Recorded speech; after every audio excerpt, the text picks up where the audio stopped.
If you press the cancel button when trying to select a file, the cancel button cannot be detected and it hangs our reentrant process. We need to fix that.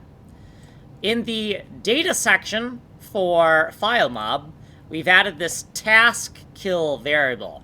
It's only half of the solution to our problem, but it's going to solve some problems. When this is set to 1, it means that we want to kill the current reentrant task that is in our system. In the Filemob data section, the function section, within our reentrant function, we would think that it would be this easy, just registering a cancel event, and if we hit the cancel button, we just set this to true, right? No, it ain't that easy. However, if we select a bad file that cannot be parsed, doing this is a good idea, right here. Task kill equals 1. That solves part of our problem, but not everything. We've added this new function called task kill try. Some tasks will be killable, including the current task we've been working on because of the problem with the cancel button.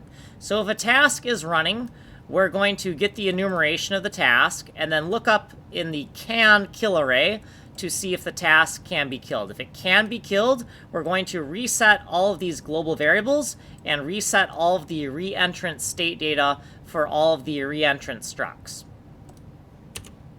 In the function that dispatches our reentrant task, we're going to add this call to task kill try before we start executing this code. And if a killable task was dispatched, then this will kill the task and reset this to 0, and then we'll end up redispatching the task, right? Right here, if we're out of steps or if the task has been flagged for killing, we're going to reset these flags and reset all the reentrant data. So we're inside the tick core. What we did previously, and then our footnotes and what we did in this video. So like, subscribe, send money.